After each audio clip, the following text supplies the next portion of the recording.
51장에서 지금까지 선포해왔던 예레미야의 말씀은 끝이 났지만 그러나 하나님은 부록처럼 52장을 허락하시면서 여전히 그 말이 끝난 뒤에도 하나님은 역사를 통해서도 우리에게 말씀하시고 확증하고 있다라고 어제 말씀을 나누었습니다.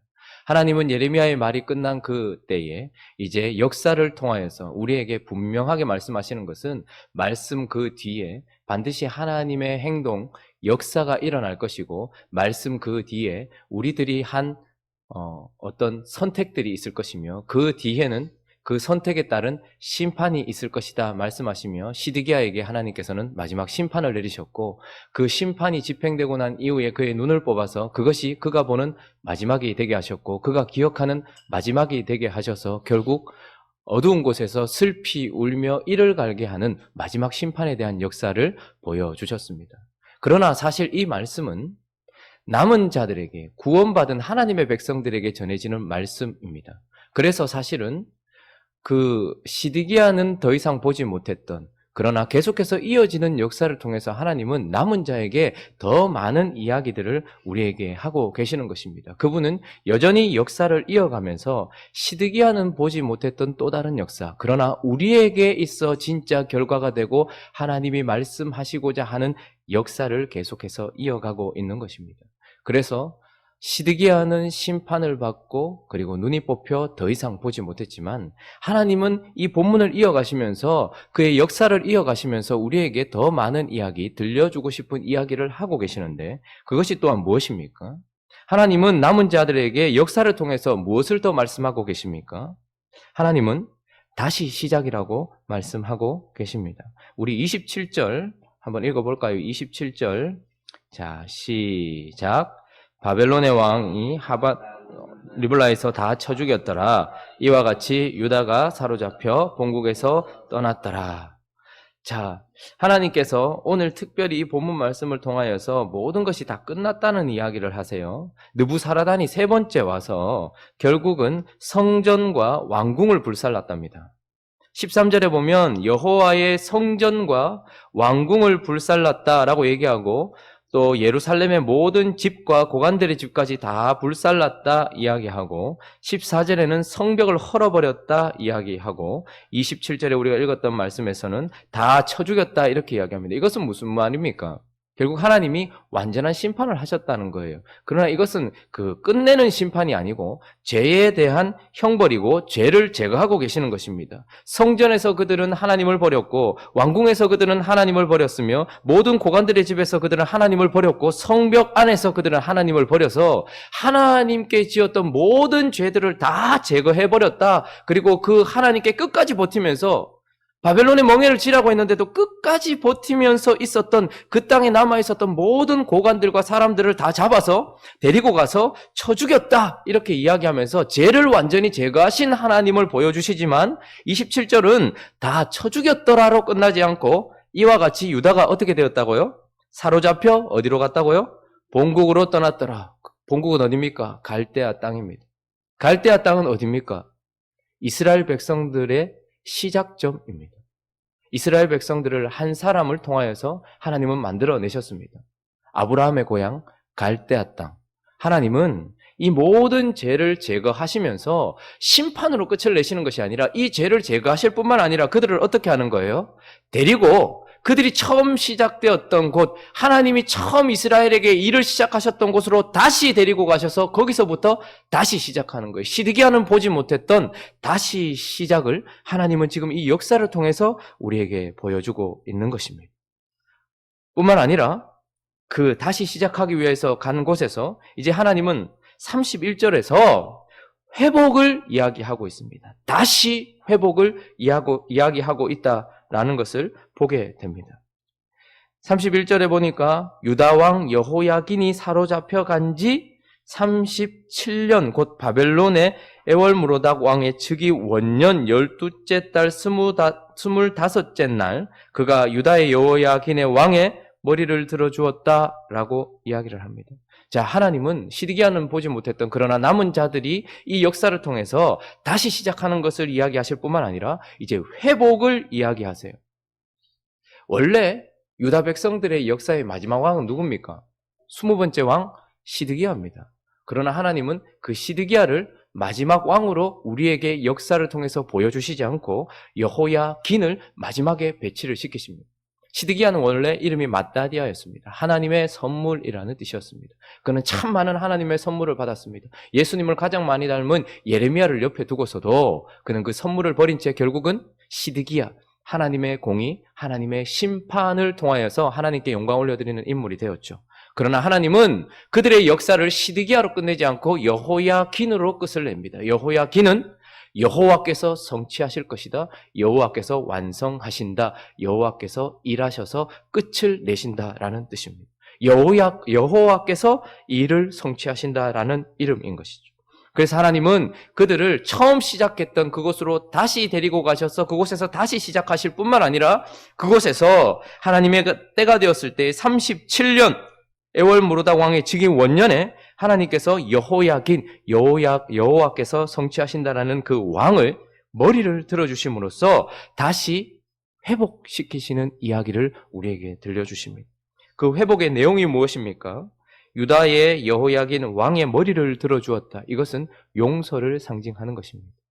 모든 심판이 끝이 났기에 하나님은 이스라엘 백성들의 마지막 왕, 하나님이 역사를 통해 제시하시는 마지막 왕 여호야긴의 머리를 드심으로 하나님께서 이스라엘을 용서하셨다라는 것이고, 그래서 감옥에서 어떻게 했다고요?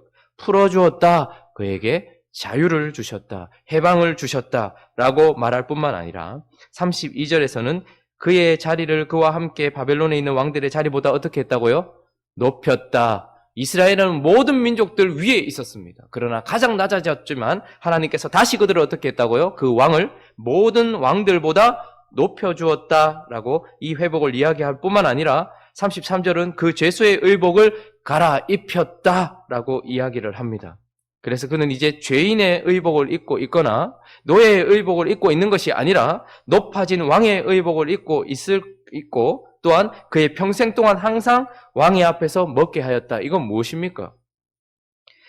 의복을 갈아입혔다는 것은 그를 의롭게 했다는 것이죠. 우리는 어떤 옷을 입느냐에 따라서 그 사람의 상태와 신분을 드러내는 거예요. 하나님은 의롭게 하셨을 뿐만 아닙니다. 그런데 그가 이제 왕의 앞에서 평생 먹었다라는 것은 그의 아들로 받아들여졌다라는 거예요.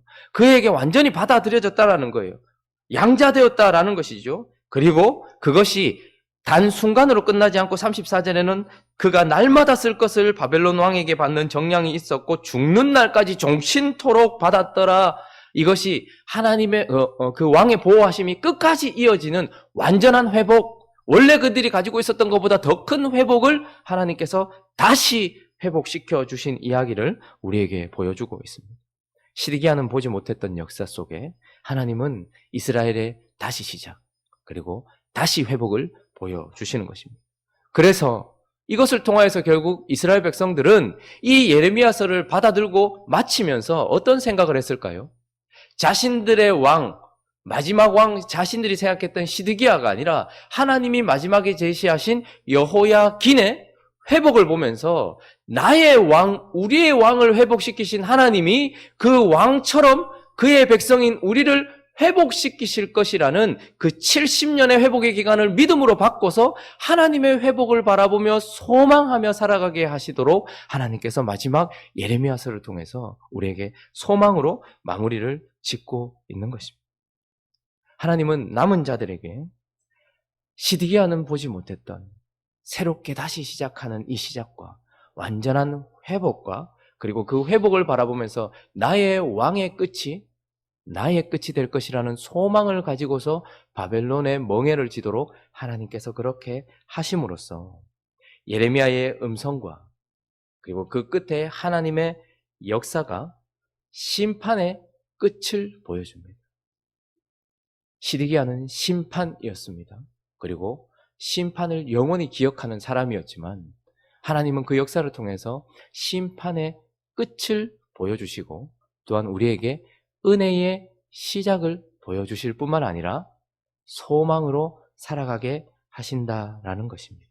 하나님은 예레미야의 음성과 그의 역사를 통해서 이스라엘 백성들이 결국 이 52장을 딱 접어들 때에 소망으로 마치게 하신 것이죠.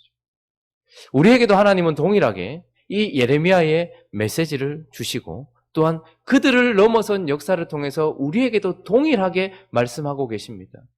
하나님은 우리에게 그 아들의 역사, 지금 날짜와 시간이 정확하게 나오는 것처럼 2018년 전에 그 아들을 역사 속으로 보내셔서 우리는 그들이 보지 못했던 그 너머의 역사를 또한 보았습니다. 무엇입니까? 그 아들의 십자가를 통해서 우리는 심판의 끝을 보았습니다. 오늘 이 본문 말씀은 성전의 회파에 대해서 자세하게 기록하고 있습니다. 우리는 진짜 역사를 본 것입니다. 그 아들 예수 그리스도께서 십자가에서 죽으실 때에 성전이었던 그의 완전한 파괴, 죄의 심판, 그 심판의 끝을 우리는 십자가에서 역사 속에서 보았습니다. 뿐만 아니라 하나님은 그 아들 예수 그리스도를 어떻게 하신 것입니까? 여호야긴의 머리를 들어주신 것처럼 그를 무덤에 두시지 아니하시고 그를 다시 일으켜 세우시고 또한 그를 어떻게 하십니까? 감옥에서, 그 옥에서, 죽음에서부터 풀어내실 뿐만 아니라 그를 모든 이름 위에 지극히 높은 이름으로 올려주셨을 뿐만 아니라 그는 이제 육신의 몸을 입고 있지만 영화로운 육신의 몸을 입고 있는, 그리고 왕의 의복을 입고 있는 그의 의복을 완전히 바꾸시고 하나님 보좌 우편에서 하나님과 함께 계시는 영광의 자리에서 종신토록 왕노릇하시는 왕으로 그곳에 서 있다라는 것을 예레미야서의 말씀과 하나님께서 이루신 역사를 통해서 우리에게도 이야기하십니다. 그래서 우리는 예수 그리스도의 그 역사를 통하여서 심판의 끝과 그리고 그분에게 일어났던 그 은혜의 시작을 바라보면서 우리 또한 우리의 왕이신 예수 그리스도와 같은 소망을 가지고서 이 땅을 살아가도록 하나님께서 일하신 것입니다. 하나님은 예레미야서를 통하여서 우리에게 그 역사를 통하여서 우리에게 심판의 끝, 은혜의 시작을 말씀하실 뿐만 아니라 저와 여러분들의 이야기 속의 마지막 왕을 시드기야처럼 악한 우리 자신으로 끝내지 않고 저와 여러분들의 이야기, 이 역사의 끝에 왕을 누구로 세우신 것입니까? 예수 그리스도로 세우셨습니다. 하나님은 이스라엘 백성들의 마지막 왕을 시드기야로 제시하지 않습니다. 여호야긴으로 제시하셨고, 그래서 그 여호야긴에게 일어난 회복이 그들에게도 동일하게 일어날 것이라는 것을 믿고 소망하며 살아가도록 하셨던 것처럼 저와 여러분들의 역사의 끝에도 저를 그리고 여러분을 우리 인생의, 우리 역사의 마지막 왕으로 제시하시지 않고 누구를요? 예수 그리스도를 우리 역사의 마지막 왕으로 보여주신 것입니다. 그리고 그 예수 그리스도에게 일어난 모든 일들이 우리에게 일어날 것을 소망하며 나의 마지막 왕 예수 그리스도에게 일어난 그 모든 것들이 내게 일어날 것이라는 것을 믿음으로 받고 이 시간을 걸어가도록 하나님께서 우리에게 은혜를 주신 것입니다. 우리는 예레미야를 통하여서 많은 이야기들을 들었습니다. 하나님께서 바벨론을 세우신 이유, 그리고 이스라엘 백성들이 멸망하게 된 이유, 성전이 파괴된 이유, 그들이 바벨론으로 가게 된 이유, 그리고 모든 것의 끝, 이 모든 것들을 다 들었습니다. 그러나 하나님께서 정말 하시고 싶은 이야기는 이 모든 것들은 다시 시작하기 위한 심판의 끝이요, 그리고 은혜로 시작하기 위한 은혜의 시작이며 너희 인생의, 너희 역사의 마지막에 내가 이스라엘 백성들에게 여호야긴, 여호와께서 성취하실 것이라는 왕을 세운 것처럼 너희 인생 가운데도 마지막 왕, 너희 자신이 아니라, 우리 인생의 왕이 우리 자신이 아니라 마지막 왕 예수 그리스도를 세우심으로써 우리를 완전히 회복하시고 그 소망 가운데 살아가게 하시려고 우리에게 이 긴 말씀들을 허락하셨다는 것을 기억하면서 하나님 앞에 심판의 끝을 주시는 하나님, 그리고 은혜의 시작을 주셔서 소망 가운데 살아가실 하나님, 그리고 결국은 우리로 그것을 보게 하실 하나님, 이 역사가 사실이었다면 이 마지막에 약속하신 역사도 우리에겐 사실일 것이라는 것을 기억하면서 믿음으로 살아가는 저와 여러분들 되시기를 예수 그리스도의 이름으로 축원합니다.